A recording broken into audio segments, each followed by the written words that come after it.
감정이나 의지를 가지고 계시고 인격을 가지고 계시고 또 어떤 지성을 가지고 계신 분이라고 말씀을 드린 바 있습니다. 여러분, 동방정교회라는 이야기를 들어봤을 거예요. 지금 러시아 푸틴 대통령도 동방정교회 신자입니다. 그 전쟁 일으키는 푸틴 대통령도 동방정교회 잘 믿고 있는 사람이에요.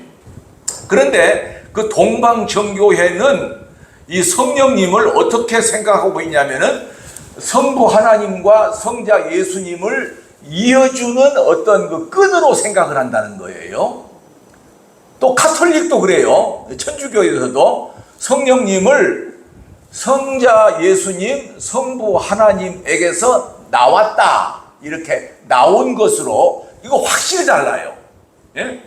동방정교회에서 말하는, 여러분, 동방정교회는 서방교회와 동방교회로 나누어지는데, 동방교회는 물론 기독교는 기독교인데 이게 우리가 천주교를 생각하는 것보다도 더 좀 뭐라 그럴까, 안 좋다고 그럴까요? 아니면 그 부류가 좀 달라요.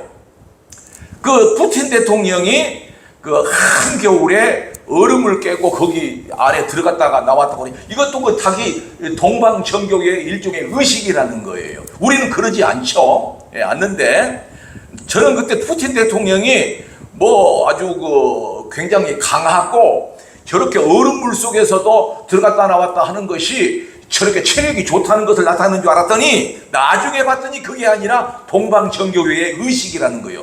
그런 그 어떤 괴로움을 참고 견뎌야 한다는 거예요. 거기는 어떻게 생각한다고요? 성령님을 하나님 예수님하고 이어주는 끈이다, 그렇게 종속되어 있다라고 생각하는 거죠. 완전히 달라요. 캐톨릭도 어떤 성부 하나님과 성자 예수님에게서 이렇게 좀 삐져나왔다. 우리는 절대 그러지 않습니다. 우리는 성부 하나님, 성자 예수님, 성령님이 동등하신 분이다. 똑같은 위격을 갖고 계신다. 여기 위격이라는 말씀이 조금 어려운데 말하자면은 이러지요. 몸은 하나이신데 어떤 역할이 조금 다르다라고 표현하면 어떨지 모르겠습니다만은 그것도 사실은 완전히 맞는 말은 아니에요. 예, 저는 가끔씩 성도님들에게 주일 밤 예배, 수요 예배나 금요 예배 때도 성령님은 실제로 활동하시는 하나님이시다. 그럼 하나님은 활동하시지 않느냐? 하나님도 활동하시는데 성령님은 직접 우리 안에 찾아오셔서 우리를 위로하시고 우리를 따독여 주시고 우리를 깨닫게 하시고, 그러니까 성령님은 하나님이 직접 활동하셔서 우리 안에 뭔가 마음을 새롭게 하시고 마음을 우리에게 또는 근심하게, 이제 오늘 그런 것이 다 나옵니다. 원래 이 성령님은 헬라어 말로 푸뉴마라고 하는데, 이 푸뉴마는 원래 호흡이라는 뜻을 갖고 있어요. 호흡.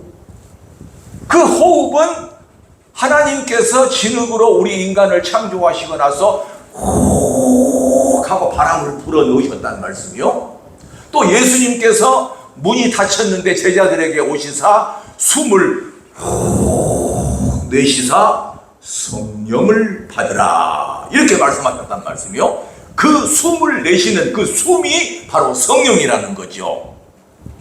그런데 이 성령은 푸뉴마 바로 뭐냐면은 바람이라는 또 뜻을 갖고 있어요. 바람. 예수님께서도 요한복음 3장에서 사람이 성령으로 거듭나지 아니하면 하나님의 나라를 볼 수 없느니라. 바람이 임으로 불매 어디서 와서 어디로 가는지 너희가 알지 못하나니 성령으로 난 사람은 다 이러하니라. 자, 성령 설명합니다. 성령님은 우리가 바람을 볼 수 없듯이 성령님은 볼 수가 없는 것입니다. 보이지가 않아요. 그런데 성령님의 위력은 엄청나게 우리가 많이 알 수가 있는 거예요. 바람이 심하게 불어서 큰 나무의 밑둥을 뽑아내서 아주 나무 뿌리가 드러나게 만들어 버립니다. 바람이 불어서 지붕을 날려버리고 그런 위력을 볼 수가 있듯이 성령님도 바람처럼 눈으로 볼 수는 없지만은 분명하게 그 바람의 위력이 나타나는 것처럼 그 성령의 능력이 나타나고 있다는 것입니다. 할렐루야. 자, 그런데 사람이 아무리 해도 바람을 좌지우지할 수가 없는 거예요. 얼마 전에 국민일보에 난 기사를 보니까 그 호놀룰루 어디죠? 하와이죠? 하와이에서 호주로 가는 비행기 그가 태평양 한가운데잖아요. 가는데 난기류가 일어나서 160명이 그 비행기에 탔는데 이상하게 7명이 안전띠를 안 맸대요. 안전띠를. 이제 이 사람들이 비행기가 정상 궤도에 이르면 그때는 좀 안전띠도 좀 풀고 좀 그러는데 그때 풀어서는 안 된대요. 얼마나 난기류가 일어났는지 이게 비행기에 사람이 툭 떠가지고 천정에 부딪혀 버렸어. 천정에 머리를 부딪혀 가지고 그 그림에 보니까 천정이 전부 다 깨졌어요. 천정이 깨졌어. 그리고 우리가 상상할 만하죠. 우리가 일반적으로 난기류에 부딪히면은 막 흔들려 가지고 비행기 탈 적에 조금 위험을 약간 느끼기도 합니다. 그런데 천정이 깨질 정도였으니까 7명이 병원에 실려갔어요. 도착해 가지고. 그런데 도대체 그 난기류가 어떻게 일어나는지 사람은 도무지 알 수가 없는 거예요. 예. 전부 다 그 바람의 영향, 예? 그 바람의 영향으로 말미암아서, 예, 우리가 바람의 영향으로 말미암아서 비가 오기도 하고, 때로는 눈이 오기도 하고, 이게 뭐냐면은 찬 공기와 더운 공기가 만나서 소위 말하면은 이게 비가 내리거든. 때로는 눈도 내리고. 근데 찬 공기가 어떻게 해서 그쪽으로 왔는지, 또 한반도 쪽으로 왔는지, 또 소위 말하면은 저기 이번에 비가 와가지고 그 전 국토의 3분의 1이 잠겼다고 하는 파키스탄 그쪽에 어떻게 그쪽으로 많이 가서 비가 그렇게 많이 내리게 됐는지 사람들은 도무지 알 수가 없어요. 예.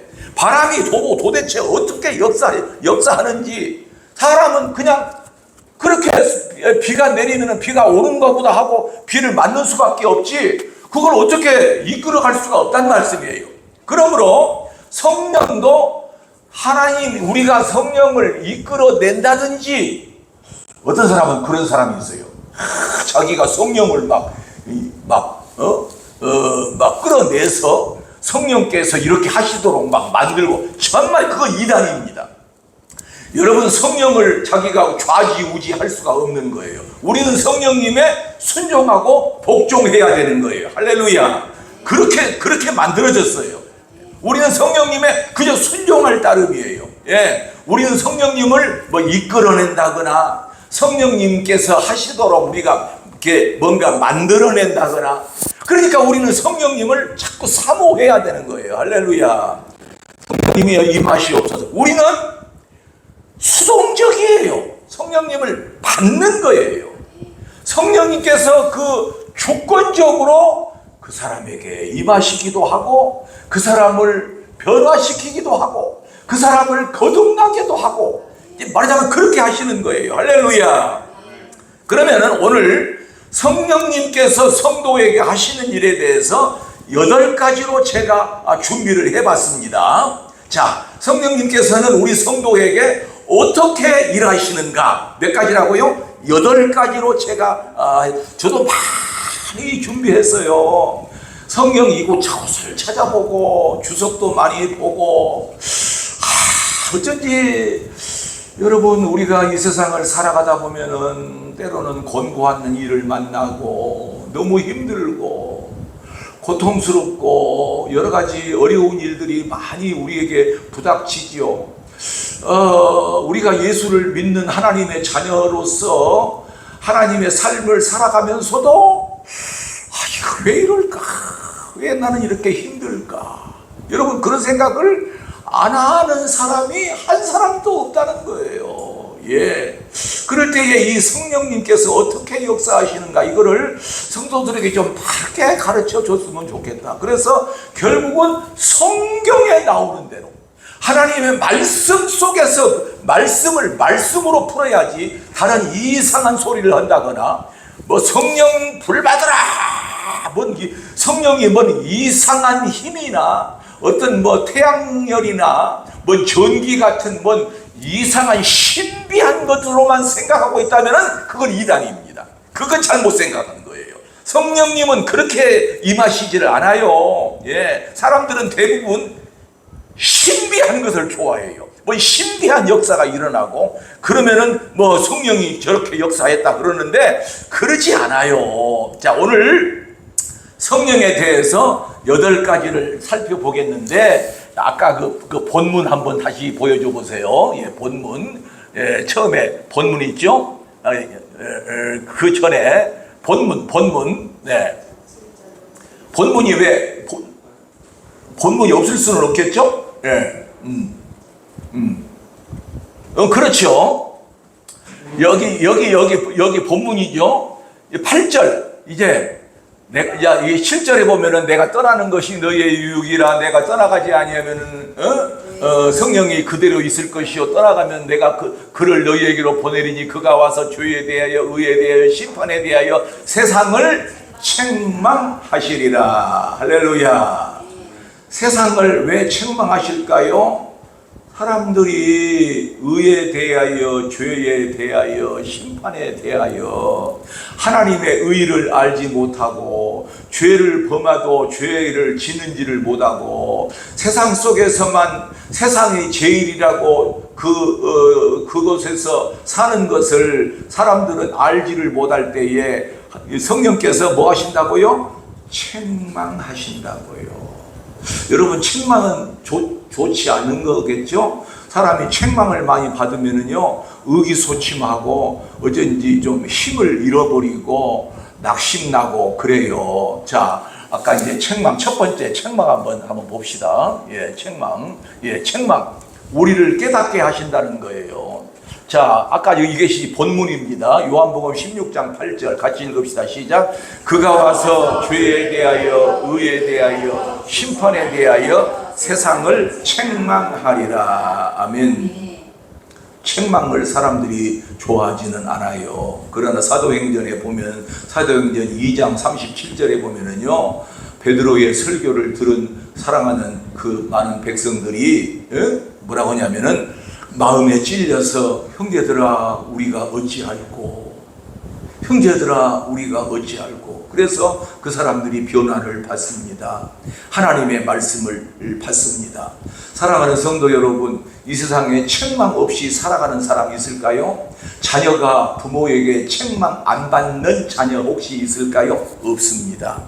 자녀가 부모에게 반드시 책망받게 되어 있습니다. 나는 책망을 한 번도 안 받고 자랐다. 그건 멋대로 자란 거예요. 예, 인간은요, 어렸을 때 되게 훌륭하게 자식을 키운 사람, 뭐 손봉호 박사 이런 사람들이 말하는 소리를 저도 들었는데, 자기가 이렇게 말하더라고요. 손봉호 박사가 제가 근무하는 그 학교 바로 옆에 살았어요. 제가 손봉호 박사 아들을 제가 제자예요. 제가 직접 가르쳤어요. 예. 그런데 그 나중에 후기를 읽어보니까 나는 자녀들을 한 번도 훈계하지 아니하고 꾸지람하지 아니하고 책망하지 않았다 그러는데 그건 거짓말이에요. 절대 인간은 그럴 수가 없어요. 예, 나는 아이들을 그냥 자기들 하는 대로. 사람은요, 인간이 어린이 때는 말썽을 부리게 되어 있어요. 부모 마음에 안 들게 되어 있어요. 그러면 부모는 그 자식을 꾸짖어야 돼요. 책망해야 돼요. 우리 성도도 마찬가지예요. 하나님께 꾸지람을 받아야 되는 거예요. 책망을 받아야 되는 거예요. 예, 그래야 우리는 바르게 잘 자랄 수가 있는 거예요. 여러분 그렇죠? 저는 제가 지난번에 신명기 8장 2절 너희 여호와께서 40년 동안 광야의 길을 걷게 하신 것을 기억하라. 내가 너희를 낮추고 물이 없는 간조한 땅으로 지나가게 하신 것은 너희 마음이 어떠한지 그 명령을 지키는지 지키지 아니하는지 알려 하려 하심이라. 너를 낮추시며 줄이게 하시며 내 조상들도 알지 못하던 만나를 먹이신 것은 사람이 떡으로만 사는 것이 아니요 하나님의 말씀으로 사는 것을 너희로 알게 하려 하심이라. 아멘. 여러분, 사랑하는 하나님께서 이스라엘 백성을 광야로 몰게 하셔서 왜 갑자기 편안하게 좀 살게 하시지? 저는 그 말씀이 그렇게 은혜가 돼요. 신명기 8장에 나오는 40년 동안 광야의 길을 걷게 하신 것을 기억하라. 너를 낮추시며 너를 시험하사 네가 하나님을 잘 섬기는지 섬기지 아니하는지 알게 하려 하심이라. 사랑하는 성도 여러분, 우리에게 때로는 시험이 오고 여러 가지 고난이 오고 좀 힘들게 온다면은 하나님께서 나를 사랑하시는구나. 그래서 하나님께서 나를 하나님의 뜻대로의 삶을 살아가가. 저는 그것을 수십 번, 수백 번도 다짐합니다. 예, 저는 이 강단 밑에서요 그 생각을 늘 하고 있어요. 지금 내가 너무 힘듭니다. 너무 힘들어도 하나님의 여기 뜻이 안에 들어있습니다. 그 신명기 8장 2절에 대해서, 오늘 이 책망에 대해서, 예? 누가 책망하신다고요? 성령이 우리를 책망하신다는 거예요. 왜? 우리가 바른 길을 걷지 못할 때에. 두 번째입니다. 이거는 증언으로 이제 두 번째, 2번 보여주세요. 송명기 집사님? 예. 송명기 집사님 오늘 조금 늦게 오시더니 지금 정신이 없는 모양이야. 예, 증언으로 선포하신단 말이에요. 이게 뭐냐면은 딱 성령께서 우리를 증언하셔. 자, 같이 읽읍시다.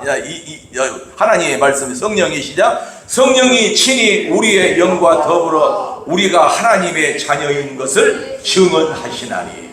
자꾸 성령님께서 우리를 너는 하나님의 자녀다. 너는 내 자녀다. 이렇게 자꾸 선포하신단 말이에요. 이게 얼마나 놀라운 큰 은혜인지 몰라요. 여러분, 이 말씀을 확실히 믿으시기를 바랍니다. 그 다음에 3번 로마서 8장 26절 성령님은 탄식하신단 말이에요. 그러면 아까 우리에게 처음에 뭐라고 말씀하셨죠? 우리를 책망하신다. 여기는 탄식하신다. 사실은 조금 좋은 말이에요. 우리에게 별로 좀 안 들었으면 하는 말이에요. 사실은 안 들었으면 하는 말이에요. 그러나 결국은 뭐죠? 탄식하신다는 것은 우리를 위해서 탄식하신단 말이에요.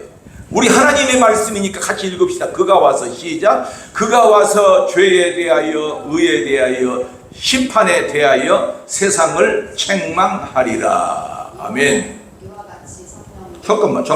그렇지. 우리 이와 같이 제가 지금 처음에 것을 읽어버렸어요. 이와 같이 시작. 이와 같이 성령도 우리 연약함을 도우시나니 성령이 말할 수 없는 탄식으로 우리를 위하여 친히 간구하시느니라. 아멘. 탄식은 뭐요? 예를 들어서 부모가 지금 기도하고 있는데 자식이 새벽 3시나 4시가 되어도 집에 안 들어오는 거예요. 그럴 때에 그저 콧물을 훔치며 눈물을 훔치면서 그것 보고 탄식. 우리 아들을 어떻게 하면 좋겠는가. 여러분, 성령님도 그러신다는 거예요. 네? 성령님도. 그래서 성령님은 그 우리의 상한 마음을 치유하시기도 합니다. 할렐루야. 성령님은 우리의 상한 마음을 고치신단 말이에요. 여러분, 믿으시기를 바랍니다. 우리가 상한 마음일 때가 많아요. 그런데 하나님 앞에 기도할 때에 불현듯 두 주먹이 불끈 쥐어지고, 주님, 내가 일어서겠습니다. 그런데 세상 사람들은 마음이 너무 상하면은 죽는 것밖에 없다. 죽는 것밖에 없다. 아주 성공 많이 한 사람들도 그 전기 같은 거 읽어보면은 몇 번 한강 그 다리로 걸어갔다. 뭐 이제 내 인생은 끝났다. 그렇게 생각하는 사람이 많아요. 그런데 우리가 너무 힘이 들고 그럴 때에 하나님 앞에 깊이 우리가 기도하고 그러면은 성령께서 우리를 탄식하시면서 우리를 너 그러지 마라. 내가 너를 위해서 십자가에 못 박히지 아니하였느냐. 탄식하시면서 우리를 때로는 위로해 주신다. 그런 말씀. 자, 그 다음에 하나님의 소유 4번. 자, 하나님의 소유. 너는 내 것이라. 같이 읽읍시다. 시작. 그 안에서 또한 믿어 약속의 성령으로 인치심을 받았으니. 요 말씀은 제가 지난주에도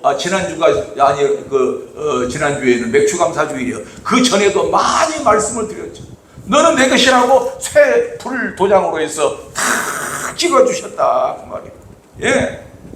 성령님은 사람을 변화시켜서 사람으로 우리를 아름다운 성도로 이렇게 만들어 가신다 그런 말씀이에요.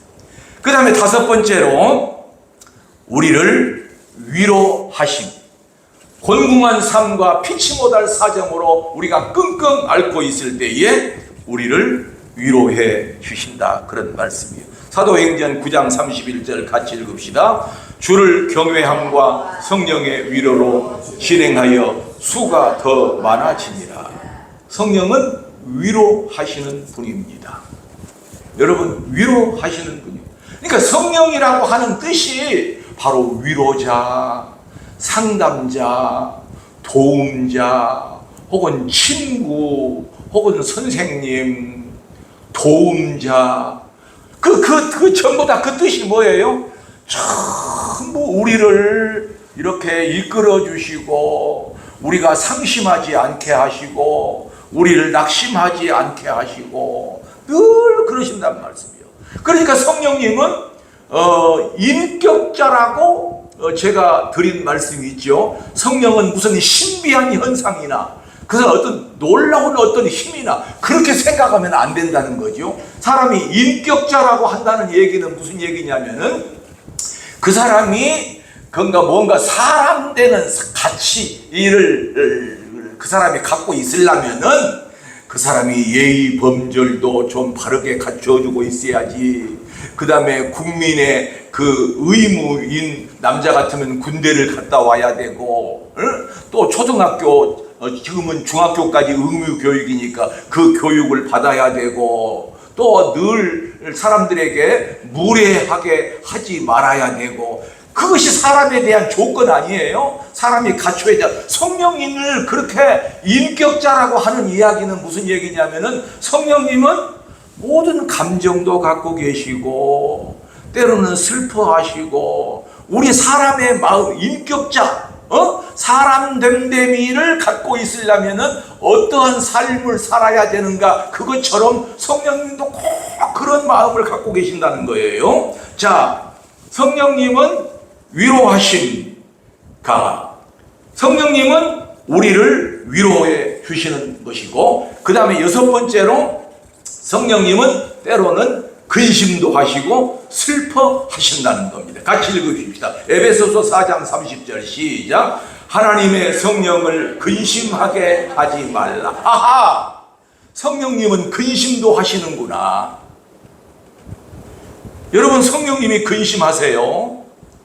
그러면 아까 어떠할 때 근심하실까요? 아까 뭐하고 좀 비슷하지요?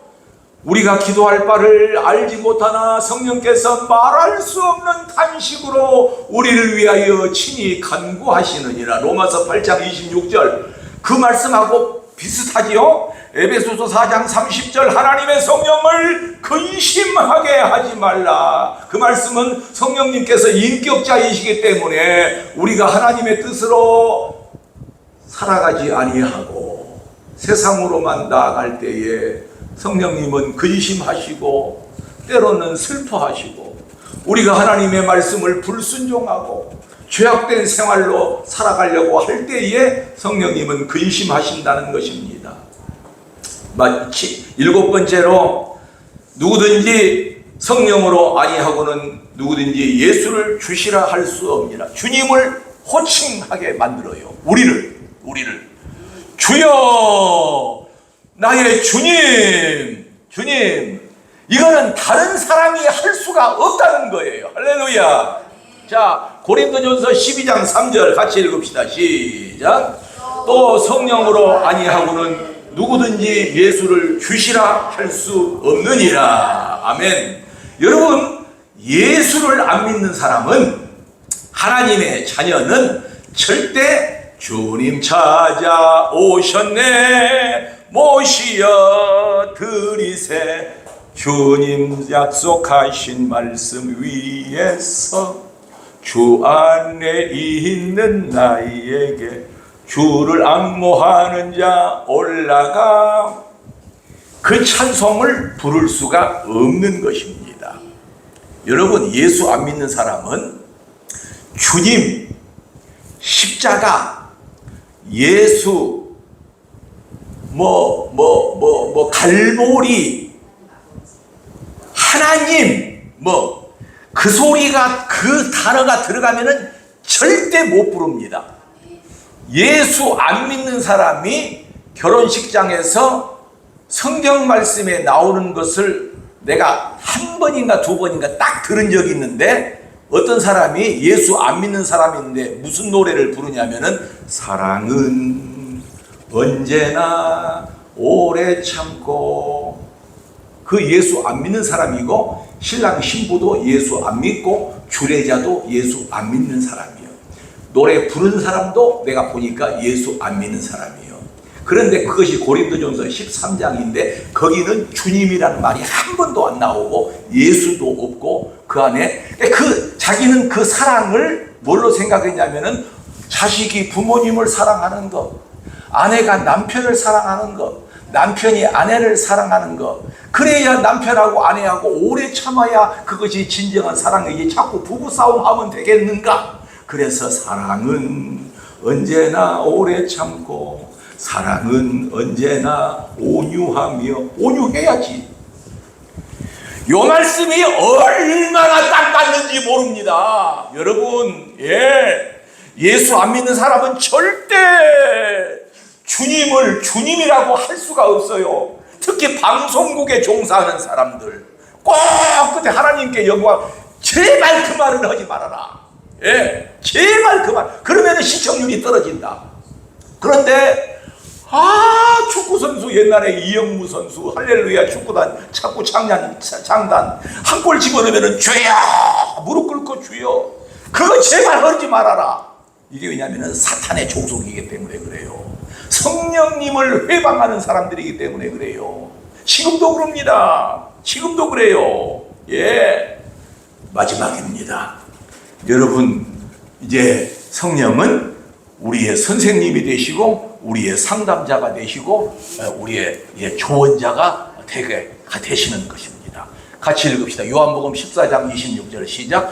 보혜사 곧 아버지께서 내 이름으로 보내실 성령, 그가 너희에게 모든 것을 가르치시고 내가 너희에게 말한 모든 것을 생각나게 하시리라. 사랑하는 성도 여러분, 성령님이 우리를 가르치게 하시고 때로는 생각을 주시고, 왜? 인격자이기 때문에. 인격자이기. 그러므로 우리는 성령을 받아들여야 돼요. 이 8가지에 나오는 이 성령님을 우리가 흠모하고 늘 사모해야 돼요. 오 성령님이여 오시옵소서. 성령님이여 충만하게 하시옵소서. 여러분, 그럴 때에 우리가 치유가 되어지고 우리가 거듭나게 되어지고 우리가 새로운 삶, 하나님의 나라를 향하여서 올라갈 수 있게 되는 것입니다. 할렐루야. 여러분 성령 충만하시기를 주의 이름으로 축원합니다. 기도합시다. 사랑 많은